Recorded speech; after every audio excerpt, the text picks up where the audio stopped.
All right, welcome to Waking the Kraken. I'm Wes Potts. And I'm Alex Kahneman. And today we go to Kraken World News. All right, Alex, do you want to start us off? Or you want me to I'll start this week. All right, let's go. So, I tried to find a few things that are like news where humans are doing something good, and just to show you that the world's not a totally terrible place.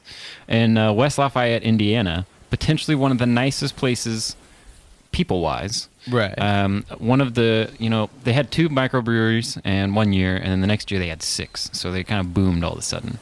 Yeah, and, that's a large boom. Yeah. And then one of the guys basically almost lost the entire tip of his finger while in the process of, brewing. Yeah. And he had to be rushed to the hospital. So instead of all of his beer going bad and him not being able to, and him losing like over 1,100 glasses of beer, the other breweries that had just opened up all sent guys over, and they made sure they could finish his batch for him because they wanted the competition to stay there. They feel like it's healthier for them to all find their own niche market. Oh, that's and work cool. together. Yeah, that's really awesome. Yeah, I thought it was pretty good. I have in Japan, Coca-Cola has released its. Speaking of alcohol, Coca-Cola has released its first ever alcoholic drink in its entire history.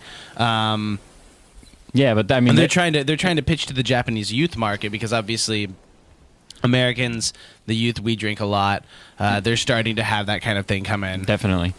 And so. Yeah, and this is coming from the company who literally used to put cocaine in their soda. That's true. They're like, we've never put alcohol in there, but we once had cocaine, but we got rid of that. Yeah, we tested it out. Turns out the market was too extreme on that one. They're also a company that's name does come with alcohol a lot of times in mini bars. That's such true. as like, hey, can I get a rum and Coke or like a Jack whiskey and Coke? Yeah, or something like that. Man. Like staples. they're just doing something that bartenders have already done for at least 100 years. Yeah.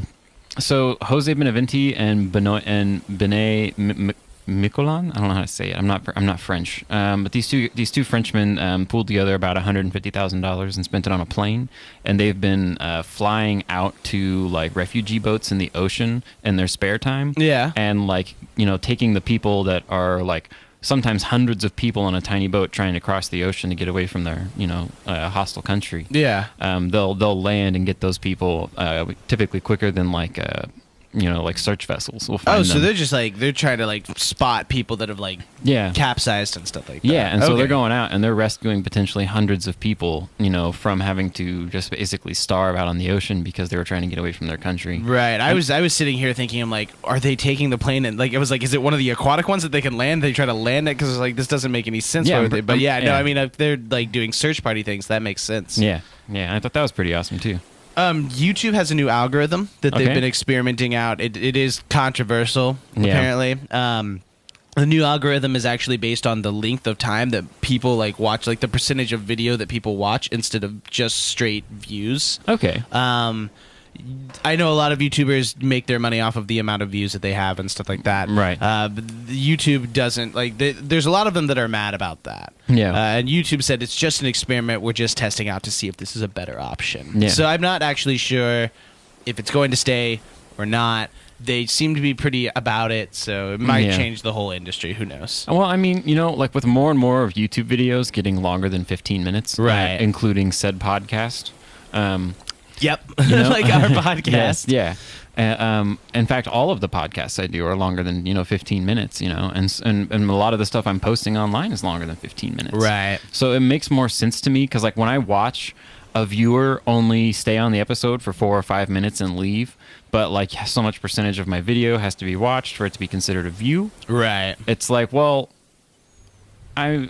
I'm getting listens and I'm getting this data showing that I have listeners, on YouTube, but sometimes they'll listen for 5 to 10 minutes and it won't register as a view. Yeah. And that's what we're based on for money. And so I'm kind of glad to hear that. That's interesting because if it really is going to be switched over to being based on how much view time your channel gets rather than just how many views per se. I mean, that might be a more effective way for advertisement to be kind of dispersed in a setting that's growing in time. I think the only complaint that I have about it would be, obviously a lot of people have made their way through YouTube and stuff like that. I kind of wonder if it's going to hurt the little channels. If you don't have a lot of your channel being watched, that's true. Because no one's on it, or there's very few people on it. How are you supposed to compete with watch times compared to PewDiePie or whoever else? That's true. That's true. I mean, of course, you could also say that would maybe more correct the market to where the money is getting dispersed, more towards like the actually popular YouTubers at the time. That's true. Yeah, and which would help. I don't know. It could be bad or good. Yeah, it's a double-edged sword. Like everything, like every new rule.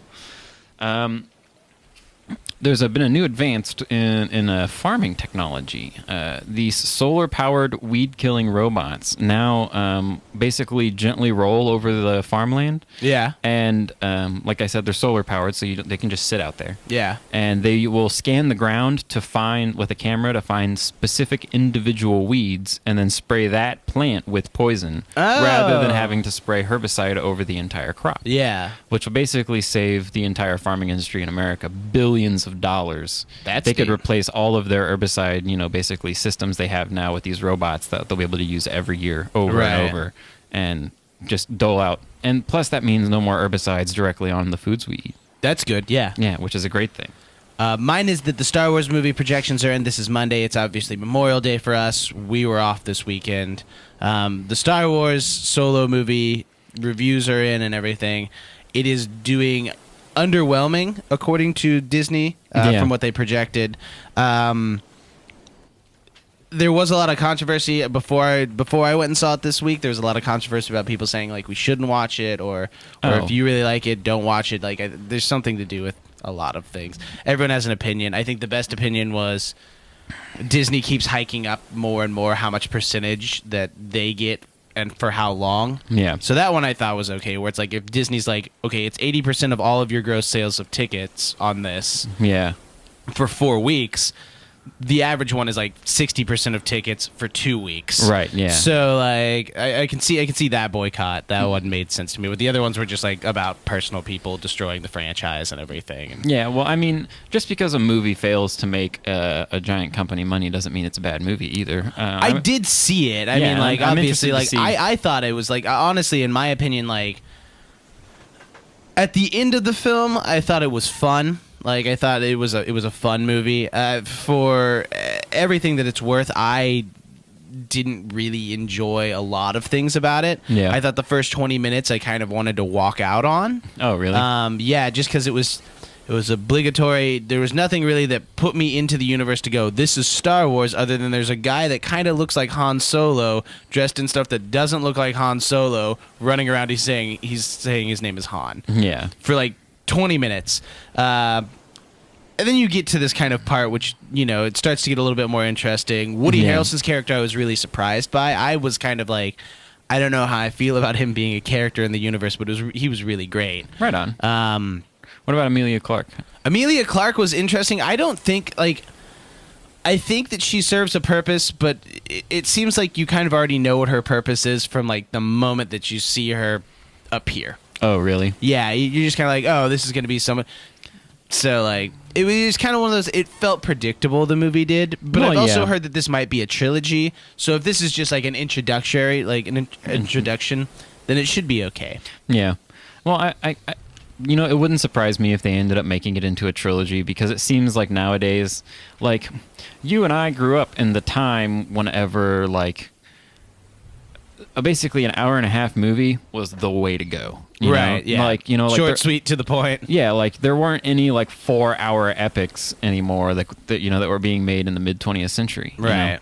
And so now we're at this point where people still crave the 4-hour epic kind of content, because we've been giving these hour and a half movies for so long. But we grew up with like Lord of the Rings coming out, and then like the new Star Wars trilogy was happening at the same time. Harry Potter was coming out. Right. Like there were lots of just like series of movies coming out. And I would say all that's kind of led up right into like Game of Thrones and Breaking Bad and like all of these new TV shows that are just like super compelling to watch. I think the thing is Westworld. I will say the one thing that I really, really liked as like a big old movie nerd is there are weird references in like the Solo movie. There's even references like to Indiana Jones. There's references to like Back to the Future and stuff like that.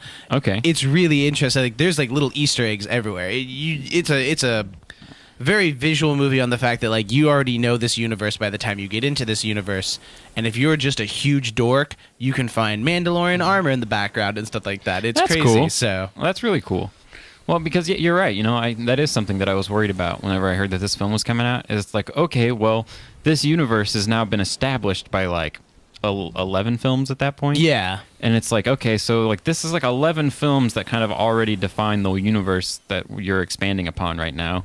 And so going into it, it's like there's a lot of things that could go wrong, and there's a lot of things that could be done right, but it just like was like a constant concern of mine was like they're not going to have the same kind of awe reaction that people have to the main Star Wars franchise just because they're not showing you something that's new about the universe. They're showing you something that's old. Right. And so now there's a lot of ideas about how this should be There's done. a lot of characters in there, too, that you already know the outcome that are going to happen. Well, like, that's true. You're just like, although there is, like, and I'm not going to ruin anything, but there is a huge character in there that you would have never fucking ever expected to be in it. Okay. That's all. That's all you get for Solo. That's Solo, good, 'cause I would give it a thumbs up and a thumbs down, I guess, if we were Ebert and roping it. Like, yeah, I guess, yeah. There's some good in it because obviously if you're a giant nerd, you'll love the stimulating background and being able to find Easter eggs. Right. And if you read all the books, apparently, you'll find even more like things. For a movie as a standalone movie, especially if you've never seen any Star Wars franchise, I would probably not start off with that one. Yeah. It is kind of weird and foreign, and there are scenes where I see like the new Han Solo, the young Han Solo, like where he picks up a lot on him, but there are other times you're like, this guy is nothing like him at all. Yeah. You know what the real test is going to be for this whole franchise is in like 10 years whenever they've really like kind of pushed out a bunch of content. Yeah. It's going to be really fun to sit down and watch all of the Star Wars content chronologically to the universe, because right now you can kind of do that and you get a really cool kind of picture, but they're filling in so many gaps now that I feel like 10 years from now I'll be able to sit down and probably be like, all right, son, here's this similar to Star Trek feeling. Yeah, I'm going to be like, we're going to start off with, we're going to take the whole thing chronologically, whatever movie happens next chronologically or series or whatever. And like, that's going to be a mind-blowing way to kind of experience it because it crosses generations and different types of effects and different styles and animation. And that'll be really cool.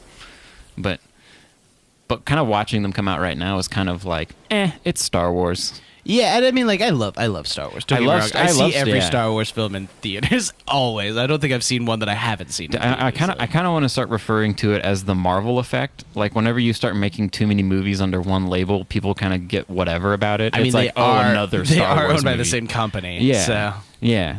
But I mean, that can happen with anything. I think they're just pumping them out too fast. I think that's the thing. Is I think like longevity between things makes everything like every trilogy and things that I've always liked, they're always pushed out. That's true. You know, I mean, even Lord of the Rings, whereas 1 year after the other kind of thing. Like, they did that for 3 years, and then they stopped for forever, and then did The Hobbit, and then stopped. Yeah.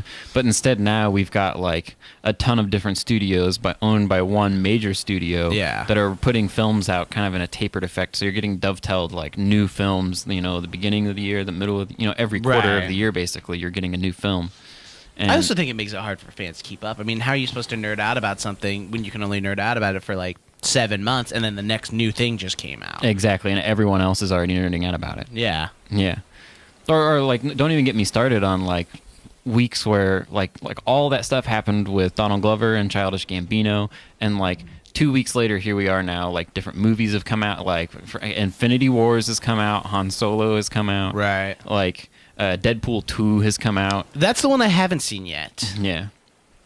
I saw Infinity Wars. I saw Han Solo. I should have probably gone and saw Deadpool 2 instead of like. It's just a lot of movies to keep up with. Have you seen Deadpool 2 yet? No, I didn't. Your mom loves Deadpool. Yeah, so that's why I was curious if she's taken you to this yet. Yeah. My mom saw it in theaters 4 times before she took me to see it for her 5th time. My first time.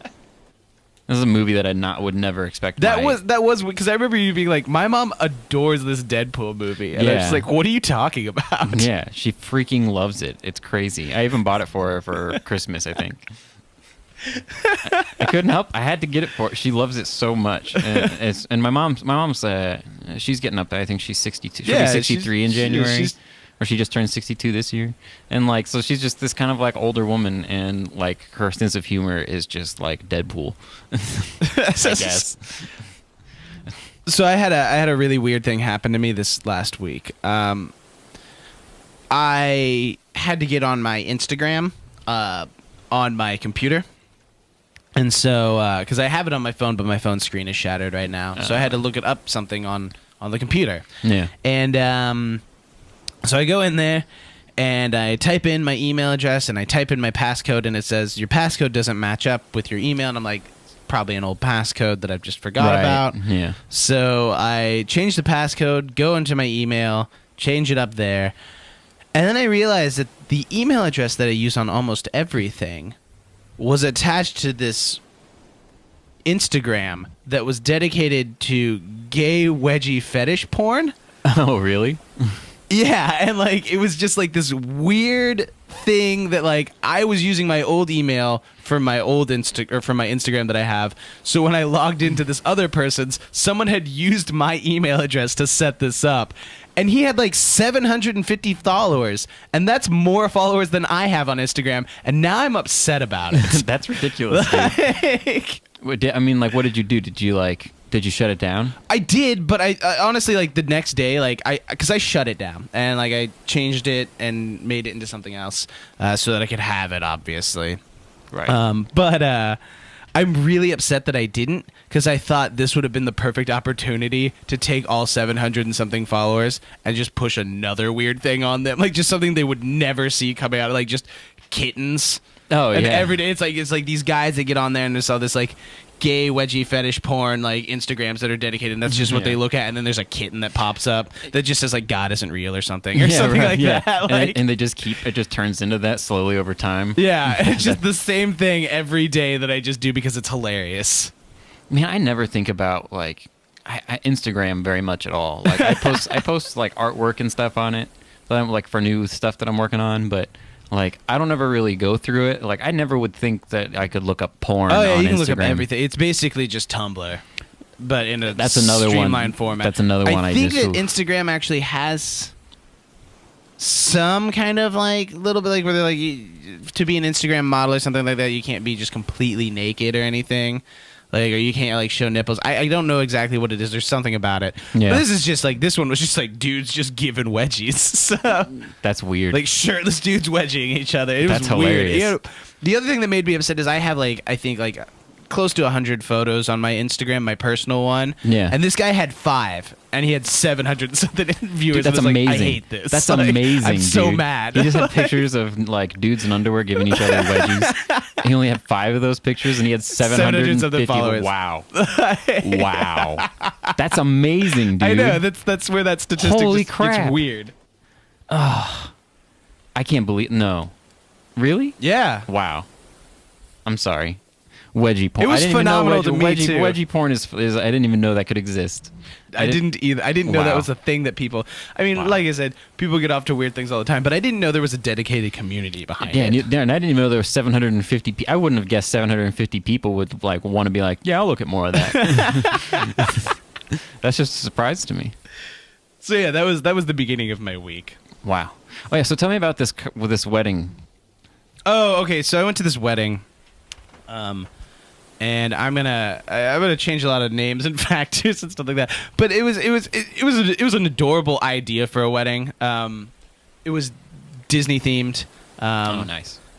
But like there was a lot of puns. Okay. There was a lot of singing that wasn't necessarily the most fun to hear. So it was just like all these technical errors went wrong. It was like they weren't doing anything personally wrong themselves, but it was just like the music was too loud, or they like their microphone gave out. It was just like all the things that could go wrong did go wrong. Yeah. But like in the littlest factors. It's not like the bride got a black eye or anything like that. But it was the little things that stacked up in it, where it's like the flower girl like was going down the way giving the flowers, and then like a fourth of the way into it, she just had pulled out all of her petals and just like runs away. Like, that's hilarious. she had none left, so she just took off. She just bolted. Oh, she just like dumped them and then no, she was. I mean, like she was a kid, so she took. I think like the first few, she had too many handfuls. And, like she just didn't know how to disperse it right, and so then like, but they were prepared for that one. Yeah, because they had a second girl that came right behind her, like almost as if they're like, if she fails, you're coming with the ring boy and you're throwing more flowers down the way. Heck so yeah. that one was very executed great. That's pretty impressive. That's impressive. Man. I did think the one cute thing that I really thought that was really cute afterwards was because they love Disney. You know how like people throw rice or bird feed and stuff like that at the end.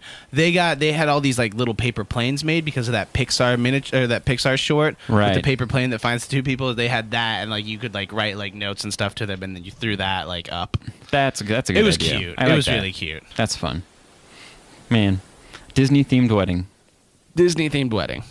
Man, coming to a place near you.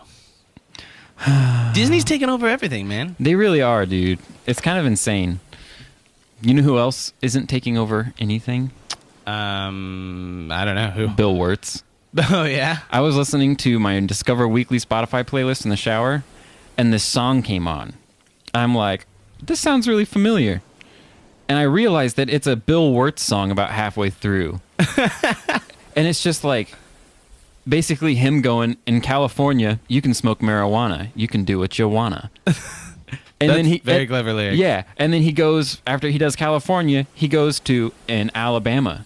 You can smoke marijuana and do what you wanna. And it's just him going through all of this, he's like, just saying the exact same thing about all these different states. And I'm just like, what the crap, dude? It's like a weird hybrid of like Daft Punk's Around the World and Johnny Cash's I've Been Everywhere. Yeah, and it's a freak. Okay, if you don't know who Bill Wirtz is, he puts out these like sometimes 5-second video clips on YouTube, and he also did history of the universe or history of the entire world. The entire world, yeah, that one's really awesome. I guess, yeah, and that one's really good. But he basically does these 3-second to like minute-long clips typically. Yeah, they're like little jingles. Yeah, and it's just jingles that this one guy makes. But apparently he's on Spotify and has a whole albums of music, and they're just as ridiculous. Bill Wirtz, man, he's doing it right, man. Like he's got more like places to find his music than I do. So a Florida man strikes again. Oh man, a Florida man? Okay. Yeah, I know this is news, but I had to put it in with the Florida man. What do you do this time? This time, a Florida man who worked at the Little Caesars for a minute shot a man in the face with that was wearing a clown mask. Oh. And I was like, that's crazy. And then like it's because I guess this idiot in the clown mask, I guess he was standing outside with a piece of wood, comically, and some overlarge scissors, and this guy just got freaked out. People are really scared of clowns. And he just shot the kid. And he just shot the guy. Like the kid in Little Caesars just shot the clown. Dead. That's ridiculous, dude. Florida man. Florida man strikes again. Apparently, he worked at Little Caesars for a second. For a brief minute. Yeah, I don't think he works there doing anymore. All of his horrid crimes. Yeah, right. Like he's probably next week he'll do crocodile again. Just wander along the highway on the Everglades. Exactly. He'll do crocodile with the crocodiles. Right? Yeah. No, I mean it'll be like it'll be like what is that one villain in? Was it Suicide Squad or something where he's like the half gator man or something? Oh, yeah. Like, I don't remember his name, but... Yeah, you get it. He was a half alligator man. That's a Florida perfect. man. A Florida man. Oh, I've got to show you this picture, though, and I'll probably try to post it up in the blog and stuff like that. But there's this one woman. She's a retired school teacher, and she sent Donald Trump a letter. Well, he responded back, and then she found all of these grammatical errors and corrected it for him. That's hilarious. Because she's an old English teacher. Dude, I love this. Is that the Donald Trump signature down there? That's the Donald Trump signature. That is literally some squiggly lines. It looks like Mordor. That's exactly. Like there's the tower where Sauron's eye is and everything. There's Isengard off to the side. Yeah. Like. This is have you tried grammar style check? Wow. Federal is capitalized only when used as part of a proper noun. It's so good. It's referring to the federal government. That's hilarious. It's like one of the trolliest weird little things that like this woman just got so mad about this. Like she was glad that she's probably like excited the president had like messaged her back. And she got the like letter, and she's like, "Oh man, I'm gonna read this," and then opens it up. But she's been so honed at training high schoolers at how to write that she just looked at it and she's like, "What is this?" And then just immediately went into like autopilot. Yeah, right. I like this one here. The last word, and he says, "You are the future. Who are the future leaders of our great nation?" And nation is capitalized, and she circled the N and just put, "OMG, this is wrong." Doesn't even correct it, just says that's wrong. But yeah, so that's from a lady that was an English teacher that just corrected a letter. You know, if it says anything about the way we talk now and the way we like talk to each other, it has nothing to do with English class. Other than we use the same words, we just use them differently. So, sorry to all of our listeners who've been learning English and still don't understand the language. Neither do I. Yeah, you'll never learn it fully. Yeah. We still don't have a whole grasp on it. Yeah, man. And it's apparently our first language. It's apparently. Man, I have had such a boring week. Yeah? I have just painted and done grounds. Check out this sunburn. Nice. Yeah, man. I guess I put some pools together, and those pools are open, and they look pretty good. Nice. That's pretty satisfying. Yeah, you were talking about it last week, like the scraping and stuff like that. Yeah, we actually got to go to the other one and finish it up, and we got to paint that one and spread this like rubber latex paint that's like bright blue onto it, and make it look fresh and good. But I did that, and then basically I found out that I'm going to be going to Texas next week. Yeah, Dave actually told me that. And so now I'm supposed to pretend to be surprised because I realized that Dave told me to act surprised. Oh, that's funny.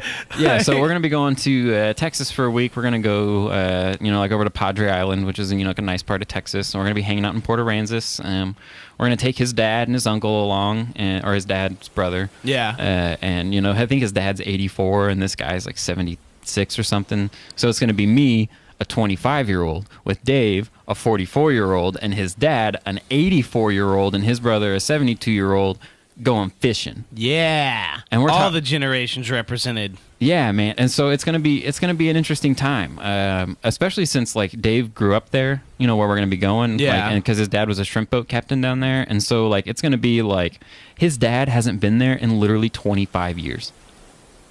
It's gonna be crazy. I'm like almost just as excited to see his dad kind of go to this place that he used to call home that he like really loves, and just to watch him just like fill up with energy and just be excited, or have a heart attack because it's too much. It might be that too. Yeah. Let's not knock on wood. Knock on wood. Yeah. Right. Have you seen the new walkthrough gameplay of God of War 4? I've been watching the Game Grumps play through it. Oh, the Game Grumps doing it? I was watching someone else and stuff like that. Well, at least they did about like 6 or 7 episodes, and then like they haven't put them out in a couple of weeks, so they may have stopped. But that game awesome looking. Yeah, that game looks beautiful. They really took their time with it, and it feels like that whole series is kind of like with the world snake. Did you see the part where the world snake shows up and stuff like that? Oh, that was gorgeous. I loved that. They did so many things right about this game. Yeah. I think going into Norse mythology like they did was a good step too. Yeah. Because that just opens up a whole new world. And really, I think for a lot of video game players, it's going to kind of teach them about Norse mythology in a way that they're going to go back to games that they love, and they're going to understand, oh, this comes from Norse mythology. It's not just some random thing they came up with. Right. Because, Skyrim is very, very heavily, rooted in Norse mythology. And there's just, I don't know. I'm really impressed with the game. I'm glad it's not just the typical run through smash 'em up. Yeah, I was glad to see them. Like I was glad to see the idea because it reminded me a lot of American Gods also. Yeah. So like the idea of like here's a god that's not from that area. That's like insulted the other gods in that area because he's a foreign god. Yeah, kind of idea and stuff. I thought it was very much like these gods all know about each other, but no one else knows about these. These gods just kind of have like people in the North, like the Norse people and stuff like that, would know about their gods. Yeah, but their gods know about other gods, but they don't tell these people. Yeah, right. That's pretty funny. Yeah, I didn't think about that. Yeah, because there is all those people in there who worship only those gods. Yeah, and they know about the other gods. well, not the people, but their gods know. That's ridiculous. Yeah, they know about the other people. They know about like the Romans and the Greeks and stuff like that. But they'd be like, well, they've got other gods, but they don't know any of the gods, and they don't think any of the other gods are probably real. Yeah, they probably don't. Yeah, that's ridiculous.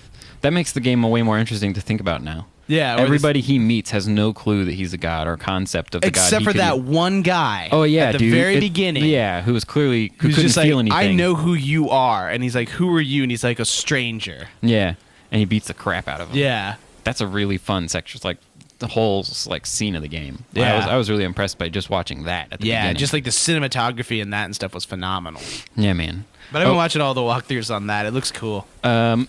June 24th, I think. No Man's Sky is going to be releasing what they're calling the next update. Yeah, you were telling us about that. Yeah, and it's going to be moved over to Xbox One. I'm still really freaking excited about it. I can't help it. Like this is probably, I mean, No Man's Sky is probably my favorite game I've ever played. Yeah, you played a shitload of it too. Yeah, and I have kind of gotten to the point where it's like kind of like, I can't really do much more. But like every time I go back, there's this crazy update, and I'm just really excited because I'm potentially going to be able to like start playing online with people, and like I have a PlayStation community for No Man's Sky that I interact with, and like these are a bunch of people that I've never actually played the game with. Yeah, and I might be able to start doing that now, which is really exciting for me. I need to get a PlayStation 4. Yeah, or an Xbox One. Yeah, it seems like all my friends have PlayStation though. I should probably just go for PlayStation. Man, there's a bunch of crazy new games that are going to be coming out this year too. Yeah, I mean like. I don't know. I think Death Stranding comes out next year, but I mean, just like with the like all the hubbub with like PUBG and Fortnite. Yeah. Like I'm really intrigued by like the battle royale style gameplay, and like yes, the market is going to become oversaturated pretty much today. It's already there with battle royale. I can play it on my phone now. Yeah, but I'm excited to see things like the next Black Ops series is going to have a battle royale type, and I'm interested to see their take on it because that's a AAA game title. You know. So my friend Daryl just got back from Vegas, and he was telling me at the like casino and hotel that he was at, they actually have like those kind of games like Fortnite and stuff like that you have like pay-ins and you can win money for it and stuff. So they're already starting to make this into a gambling thing too, dude, like esports gambling. Yeah. Well, I mean, it's another thing that you can bet on. Yeah. In fact, it's something that you're confident in. Obviously, you're like, if you are at your house every day and you're playing Fortnite and you're kicking ass and like being like, I'm fucking killing people, you're going to be like, oh, I'm really good at this game. So you're going to go to Vegas with other people that go, I'm really good at this game, and be like, I bet I can beat that person. I'm going to buy in. Yeah. So, yeah. Yeah, that's a cool concept. And that, you know what, that's probably going to start happening more and more. I mean, it's one of the most popular Twitch games in the world right now. Yeah. Fortnite and PUBG, you know? Yeah. Like some of the, I mean, like, it seems like every other week there's a new Twitch streamer on Fortnite who sets a new world record for most concurrent viewers at a time on Twitch. Yeah. And that just keeps growing. Wait, did they overthrow Drake? Oh, I think they did. Oh, man, so good. Yeah. Yeah, I'm pretty sure they did. I was so happy when I was like that's the thing, because I was like, someone's like, yeah, Drake won it, and I was like, is it because he's Drake? And they're like, probably. You don't get to get a bunch of Twitch viewers just by being a person. I don't know. I just feel like that's weird. Like, well, I think one last thing before we get on to Superfight. Yeah. Is we should talk about the webpage. Oh, yeah, the webpage. The Waking the Kraken webpage. So if you go to wakingthekraken.wordpress.com, you're going to be able to follow along with our blog, and we're going to keep track of all the episodes. You can get access to the SoundCloud links there. You can kind of get little bios on all the people that we've had on, as well as us. And more importantly, we've got our first blog post set up, and basically it's kind of a breakdown of the last episode. And so we're going to start releasing these with each episode, I think, where basically you can go to the page, you can get a little breakdown of what we're going to talk about in the whole episode, with like links to everything that needs a link. Within everything I've put links into all the stuff. Yeah, which is the beautiful part. So basically if you go to our website to listen to our stuff, everything we talk about that we say you should go see is going to be linked right there. Yeah, like if like we said, like last week, like we had the I think it was like, we talked about the new Bohemian Rhapsody trailer and stuff like that. So if you go across where it says new trailer, you can click it and you can watch that, and that way you can be in the loop with us as well. Yeah, absolutely. And you know what, right? We got the page pulled up right here, and you can see last episode I did in fact talk about the game No Man's Sky is releasing its largest expansion in history. And I think under that one, actually, on No Man's Sky, I actually have it linked to where it actually brings up stuff about that new update. Let's see. Boom, right there. Yeah, it just jumps right to it. See, yeah, so this is perfect. This is exactly what you need to listen to Waking the Kraken. Right. If you don't understand all of our pop culture references, you might as well go to the WordPress and then know all of the things that we're talking about. Yeah, man. And I think beyond that, we should get on to Superfight. Superfight! And, okay, yeah. I think they've moved around a bit. That happens. It's okay. We've got it down here. We know who won and who lost. All right. There we go. Got those two. All right. Mike Tyson armed with a rocket launcher and a pterodactyl and psychic with sonic scream. Did you get anyone that said anything about this? I didn't either. Do you want to call anyone? I want Mike Tyson armed with a rocket launcher to win. All right. We're gonna have. Seems like it would happen. We're gonna make an executive decision this week, and Mike Tyson with a rocket launcher is gonna win. It's Mike Tyson. It's Mike Tyson time. Plus 2 characters in one thing. Not as fun. By the way, I have to say, Mike Tyson did it right. He got the face tattoo after he was a world champion. That's the way to do it. Yeah. I don't think you can get the face tattoo first and then become a world champion because people just won't like you from the start. All right, so we've got Mike Tyson armed with a rocket launcher. Fighting. An evil doll that is rabid. An evil doll. Well, is the evil doll alive to begin with?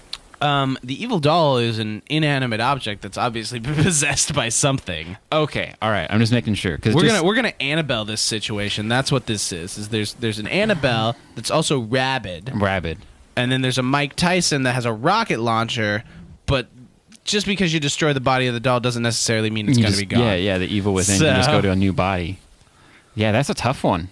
That's why this one seems like a good, because obviously the doll can hurt Tyson by biting him and give him rabies because he's real and that's a real thing. Right. Evil doll doesn't have to be connected to the doll's body, so the rocket launcher could possibly not do anything. That is true. This is a good fight. It's a good fight, unless that rocket launcher is like ordained by the Pope himself. Then it's a holy rocket launcher. Oh. Just like the holy hand grenade of Antioch. Dude, I want that to exist, man. The holy rocket launcher. The holy rocket launcher of the Vatican. Yeah, exactly. It's probably there, man. They've probably got one. Yeah, the Swiss Guard just have it somewhere like hidden. You like pop up the reticle and it's a cross. Well, once again, everyone, thanks for joining us on Waking the Kraken. I'm Wes Potts. I'm Alex Kahneman. Have a good week. And you do I can't word. I almost said you do the same.